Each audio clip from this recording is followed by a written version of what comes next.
என் பேர் வர்ஷினி. என்னோட நேட்டிவ் வந்து தருமபுரி, கரூரில் ஒர்க் பண்ணுறேன். அசிஸ்டன்ட் ஹார்டிகல்ச்சர் ஆஃபீஸராக ஒர்க் பண்ணுறேன்.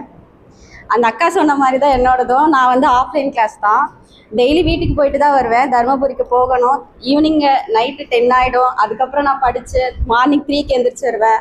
அம்மா சமைச்சு கொடுப்பாங்க. அப்பா எவ்வளோ மழை வந்தாலும் சரி, பனி இருந்தாலும் சரி வந்து கூட்டிகிட்டு போயிடுவார்.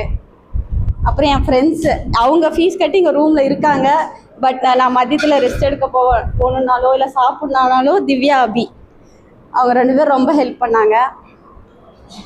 அப்புறம் எல்லோரும் சொன்னாங்க ஃபஸ்ட்டு கிராஜுவேட்னு. எங்கள் ஊர்லேயே ஃபஸ்ட்டு பொண்ணு கவர்மெண்ட் ஜாப்னா அது நான் தான்.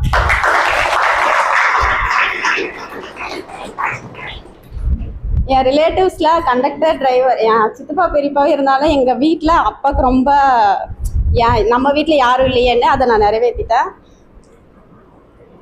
அதுக்கப்புறம் மேக்ஸ் எனக்கு சுத்தமாக வராது. மேக்ஸ் வந்து இங்கே வந்து தான் நல்லா மேக்ஸ் என்னாலையும் போட முடியும் அப்படின்னு தெரிஞ்சுக்கிட்டது இங்கே தான். பாலிட்டிவாக சொல்லவே வேண்டாம். எனக்கு தூக்கம் 1 மணிக்கு எடுப்பேன். தூக்கம் வந்துச்சுன்னா பாலிட்டி எடுத்து இன்ட்ரெஸ்ட் வந்துடும். திரும்ப பாலிட்டி படிக்க ஸ்டார்ட் பண்ணால் நெக்ஸ்ட்டு நான் படிக்க ஸ்டார்ட் ஆகிடுவேன். அருள் சார் கிளாஸ் வந்தாலே பயந்துக்கிட்டு தான் வரணும், எங்கே திட்டுவாங்கமோ அப்படின்ட்டு. அசோக் சார் பற்றி சொல்லணும்னா எக்ஸ்டென்ஷன் இதெல்லாம் நான் காலேஜில் கூட படித்ததில்லை.